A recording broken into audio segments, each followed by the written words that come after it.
சிவாய நமஹா. சிம்மராசி நேயர்கள் அனைவருக்கும் வணக்கம். அடியாருக்கு அடியன் சந்தோஷ் திரிமேனி சிவாச்சாரியார். சிம்மராசிக்கு இப்போ நடக்கக்கூடிய குரு பயிற்சினால் ஏற்படக்கூடிய பலன்கள் என்னங்கிறத கவனிப்போங்க. முதல்ல இந்த வாக்கியப்படியான அந்த குரு பயிற்சி எப்போ நடக்குது அப்படின்னு பார்த்தீங்கன்னா 2026 மே மாதம் 26ஆம் தேதி இந்திய நேரப்படி பகல் 11 மணிக்கு, சரியாக 11 மணிக்கு, காலை 11 மணிக்கு நடக்குதுங்க.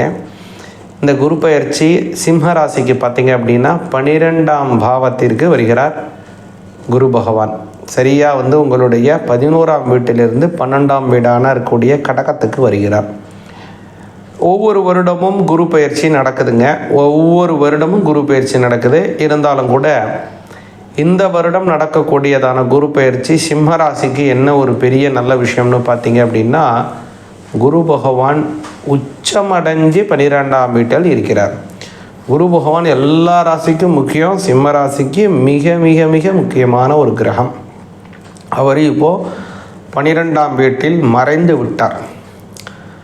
இது குரு மறைஞ்சிட்டாரு அப்படின்னு நினைக்காதீங்க. சிம்மராசிக்கு அஷ்டமாதிபதிங்கிறது ஆயுள் ஸ்தானம். அப்புறம் சில கண்ட பலனை தரக்கூடியது, கஷ்டங்களை, மன கஷ்டங்கள், மன கிளேசங்களை தரக்கூடியதான ஒரு மறைவு ஸ்தானம். மறைவு ஸ்தானத்திற்கு உடைய அதிபதியாக இருக்கக்கூடிய குரு 12ஆம் பாவத்தில் மறைவது நல்லது. கெட்டவன் கெட்டிலில் கெட்டிடும் விபரீத ராஜயோகம் அப்படின்னு பெரியவங்க சொல்லுவாங்க. அது ஒரு பெரிய ராஜயோக அமைப்பை சிம்மராசிக்காரங்களுக்கு கொடுக்குதுங்க. அடுத்ததாக பார்த்தீங்க அப்படின்னா, இந்த குரு பகவான் அவருடைய பார்வை, இது 12ல் குரு இருந்தாலே செலவுகள் அதிகமாக ஏற்படும், தேவையற்ற விரயங்கள் ஏற்படும். இது எல்லாம் இருக்குது, ஒரு பக்கம் இதெல்லாம் இருக்குது. இருந்தாலும் கூட குரு பகவானினுடைய பார்வையினாலே பல நன்மைகளும் இருக்குது. என்ன நன்மைகள் அப்படின்னு பார்த்தீங்க அப்படின்னா, குரு பகவான் முதல்ல சிம்ம ராசிக்கு பார்த்தீங்கன்னா 4ஆம் வீட்டை பார்க்கிறார்.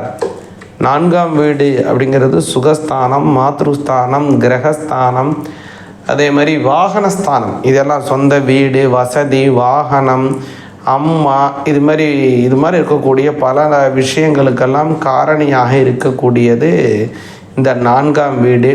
இந்த 4ஆம் வீட்டை குரு பார்க்கின்றபடியினாலே சிம்மராசிக்கு புதிய வீடு வாங்கக்கூடிய பெரிய யோகம் உண்டாகுது. இல்லை ஏற்கனவே நான் வீடு வச்சுருக்கேன், அதுக்கு இன்னும் கடனே முடிக்கலை அப்படின்னா அந்த கடனை அடைத்து முடித்து முழுமையாக உங்கள் பேரில் பத்திரங்கள் பதிவு செய்வதற்கான வாய்ப்புகள் ஏற்படும். அதுமாரி புதிய வாகன யோகங்களும் உங்களுக்கு உண்டுங்க இந்த 4ஆம் இடத்தை குரு பார்க்கறதுனால. அதே மாதிரி குரு பகவானுக்கு ஒரு நேர் பார்வை இருக்குது. அதற்கு சமசப்தம பார்வை அப்படின்னு பேர். அந்த பார்வை உங்களுடைய 6ஆம் வீட்டை பார்க்கிறார். 6ஆம் வீடுங்கிறது எதிரிகளின் தொல்லைகளை தரக்கூடியதான ஒரு வீடு.